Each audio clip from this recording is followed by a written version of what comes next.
author of a #1 New York Times best-selling book. Yes, there it is, the Russian hoax. Yeah. Greg Jarrett, congratulations. The illicit scheme to clear Hillary Clinton and frame Donald Trump. Joe DiGenova is with us. Sarah Carter, investigative reporter, is with us. Good to see you all. Sarah, let's start with the news. It's now literally Bruce Orr, Christopher Steele are creeping right into Bob Mueller's office. The ever so ethical Andrew Weissman. How interesting. We've talked so much about him. Oh, and, you know, Bruce Orr, all of these revelations came from the emails and notes that Congress was able to obtain because of their oversight authority to find out what was really going on. And all of a sudden, here is Andrew Weissman once again.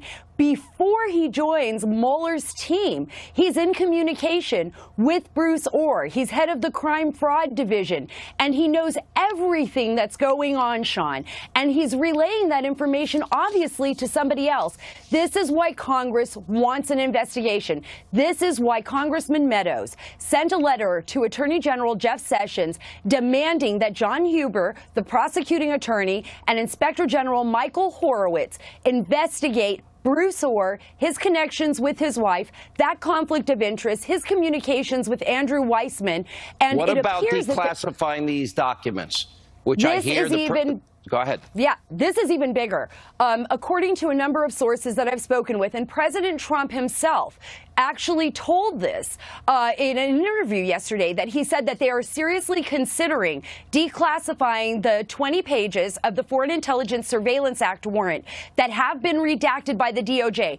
I call these Rosenstein's FISA. Why? Because Rosenstein signed off on the last FISA, and that's critical. These are the 20 pages of the Carter Page FISA that they do not want to come out. And why? Because there is information in there that there has been a fraud perpetrated on the court, on the secret court. And the fraud would be the FISA warrant was it. That's all they had. Now, let me go to Joe DiGenova, and then we'll get to Greg. This now, if that is in fact true, the next question will be, did they ever make an effort to verify or corroborate? I think the answer will be, at best, limited and no, which means that they purposely committed a fraud on 4 FISA court judges, that they politicized the Department of Justice and the FBI. Where do we go from there, Joe? Well, see, here's the problem. It's fairly obvious that a fraud was committed on the court. All of this evidence is there. There isn't any doubt about it. So the question is, why isn't Huber conducting a grand jury on this? He was supposed to be looking at this in Uranium One. Well, in Uranium One, he didn't even interview Doug Campbell, who is our client, Victoria's client.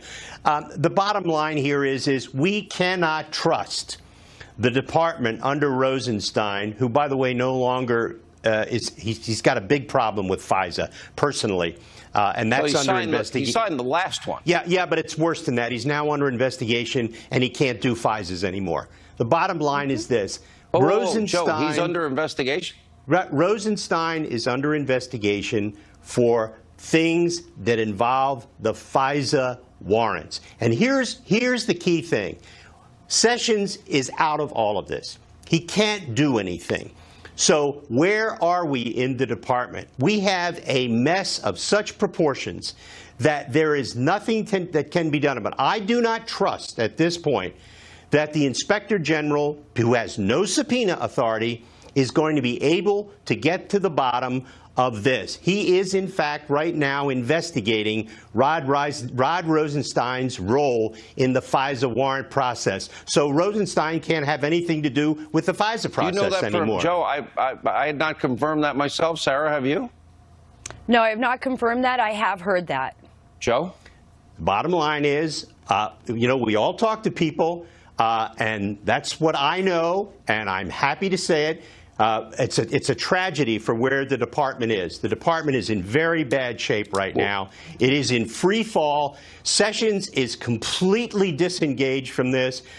It is a travesty of immense proportions. Wow. And here's what we have to do.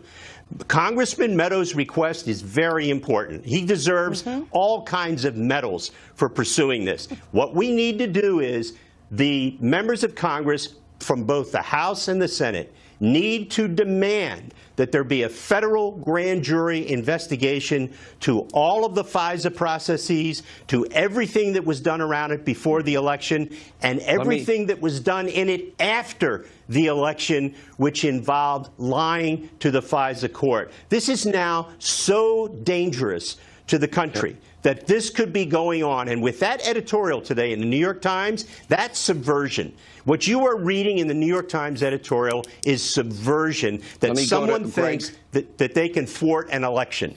The president must declassify these 4 sets of documents that Congress has been asking for, is entitled to, and the American public needs to see. If he does that, this will expose a level of corruption that by the government, the FBI and the Department of Justice, in targeting Donald Trump that will stun the American people. The president is being misled by the intelligence community. Maybe it's the DNI, maybe it's the FBI director, but I guarantee you that the information they claim is classified is not truly classified or top secret. If they order a pizza, it doesn't have anything to do with, it should be classified and top secret. So you are hearing what I'm hearing, what Sarah's hearing, and now Joe's taking it to another level. This will destroy. It will. It will exculpate the president and incriminate the people at the Department of Justice and the FBI who used false intelligence knowingly to target the president of the United States to undo the election results. Wow. Thank you all. Unbelievable night. Stay with us, though.